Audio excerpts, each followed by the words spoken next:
ಬದುಕುವುದಕ್ಕಾಗಿ ದುಡಿಯುವುದು ಅನಿವಾರ್ಯ. ಹಾಗೆಂದು ಫಲದ ಮೇಲೆ ಕಣ್ಣಿಟ್ಟು ಕೆಲಸ ಮಾಡಿದರೆ ನಿರಾಸೆ ಹೆಚ್ಚು. ಕೆಲಸವನ್ನು ಶ್ರದ್ಧೆಯಿಂದ ಪ್ರೀತಿಯಿಂದ ಮಾಡಿದರೆ ಫಲ ಇಂದಲ್ಲ ನಾಳೆ ದೊರಕಿಯೇ ದೊರಕುತ್ತದೆ ಅಂತ ತಡ ಮಾಡಿದರೂ ನ್ಯಾಯ ಮಾಡುತ್ತಾನೆ, ಆದರೆ ಅನ್ಯಾಯ ಮಾಡುವುದಿಲ್ಲ.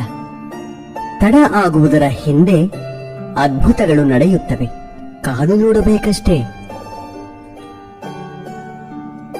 ಎಲ್ಲ ಹೇಳುತ್ತಾರೆ, ಮನುಷ್ಯ ಖಾಲಿ ಕೈಯಲ್ಲಿ ಬರುತ್ತಾನೆ, ಖಾಲಿ ಕೈನಲ್ಲಿ ಹೋಗುತ್ತಾನೆ ಎಂದು. ಆದರೆ ಮನುಷ್ಯ ಬರುವಾಗ ಭಾಗ್ಯದ ಜೊತೆ ಬರುತ್ತಾನೆ, ಹೋಗುವಾಗ ಕರ್ಮದ ಫಲ ಕೊಂಡು ಹೋಗುತ್ತಾನೆ. ವರ್ತಮಾನದಲ್ಲಿ ಏನಾಗುತ್ತದೆಯೋ ಅದೆಲ್ಲವೂ ಉತ್ತಮವಾಗಿಯೇ ನಡೆಯುತ್ತದೆ. ಮುಂದೆ ಏನಾಗುವುದೋ ಅದೆಲ್ಲವೂ ಚೆನ್ನಾಗಿಯೇ ಇರುತ್ತದೆ. ಭವಿಷ್ಯದ ಬಗ್ಗೆ ಚಿಂತಿಸಬೇಡಿ, ವರ್ತಮಾನದಲ್ಲಿ ಜೀವಿಸಿ. ಕೋಪದಿಂದ ಮಾತನಾಡಿದರೆ ಗುಣವನ್ನು ಕಳೆದುಕೊಳ್ಳುತ್ತೇವೆ, ಹೆಚ್ಚಾಗಿ ಮಾತನಾಡಿದರೆ ಶಾಂತಿಯನ್ನು ಕಳೆದುಕೊಳ್ಳುತ್ತೇವೆ. ಅನಗತ್ಯವಾಗಿ ಮಾತನಾಡಿದರೆ ಕೆಲಸವನ್ನು ಕಳೆದುಕೊಳ್ಳುತ್ತೇವೆ. ಅಹಂಕಾರದಿಂದ ಮಾತನಾಡಿದರೆ ಪ್ರೀತಿಯನ್ನು ಕಳೆದುಕೊಳ್ಳುತ್ತೇವೆ. ಸುಳ್ಳು ಮಾತನಾಡಿದರೆ ಹೆಸರನ್ನು ಕಳೆದುಕೊಳ್ಳುತ್ತೇವೆ.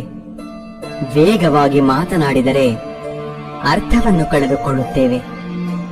ಪ್ರೀತಿಯಿಂದ ಮಾತನಾಡಿದರೆ ಎಲ್ಲವನ್ನೂ ಗಳಿಸುತ್ತೇವೆ. ಚರಿತ್ರೆಯಲ್ಲಿ ಗೆದ್ದವನಿಗೆ ಗೆದ್ದವನು ಎನ್ನುವ ಜಾಗವಿದೆ. ಸೋತವನಿಗೆ ಕೂಡ ಇಂಥವನೊಂದಿಗೆ ಸೆಣಸಾಡಿ ಸೋತ ಎನ್ನುವ ಜಾಗವಿದೆ. ಆದರೆ ನಿಂತುಕೊಂಡು ನೋಡುವವರಿಗೆ, ಆಡಿಕೊಂಡು ನಗುವವರಿಗೆ ಚರಿತ್ರೆಯಲ್ಲಿ ಎಲ್ಲಿಯೂ ಕೂಡ ಜಾಗವಿಲ್ಲ. ಬದುಕಿನಲ್ಲಿ ಅತಿಯಾಗಿ ಮೌನವಾಗಿರುವುದು ಒಳ್ಳೆಯದಲ್ಲ. ಸಮಯಕ್ಕೆ ಸರಿಯಾಗಿ ತಪ್ಪುಗಳನ್ನು ವಿರೋಧಿಸುವುದನ್ನು ಕಲಿಯಿರಿ. ದೇವರು ನಮ್ಮ ಜೊತೆಗಿಲ್ಲ, ನಮ್ಮ ಮನಸ್ಸಿನಲ್ಲಿಯೂ ಇಲ್ಲ, ಕೇವಲ ನಮ್ಮ ಆತ್ಮವಿಶ್ವಾಸದಲ್ಲಿ ಇರುತ್ತಾನೆ. ಯಾವಾಗ ಮನುಷ್ಯನು ತಾನು ಮಾಡಿದ ಕರ್ಮ ಫಲಗಳನ್ನು ಇದೇ ಜನ್ಮದಲ್ಲಿ ಅಥವಾ ಮುಂದಿನ ಜನ್ಮದಲ್ಲಿ ಅನುಭವಿಸಬೇಕಾಗುತ್ತದೆ ಎಂಬ ಜ್ಞಾನವನ್ನು ಅರಿತುಕೊಳ್ಳುತ್ತಾನೋ ಆಗ ಇಡೀ ಜಗತ್ತು ಬದಲಾವಣೆಯತ್ತ ಸಾಗಿಬಿಡುತ್ತದೆ.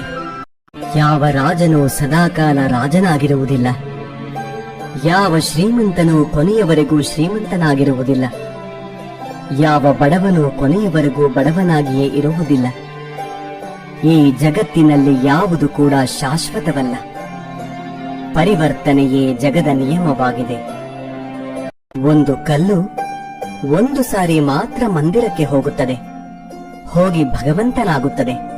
ಆದರೆ ಪ್ರತಿದಿನವೂ ಮಂದಿರಕ್ಕೆ ಹೋಗುವ ಮನುಷ್ಯನು ಮಾತ್ರ ಕಲ್ಲಾಗಿಯೇ ಇರುತ್ತಾನೆ.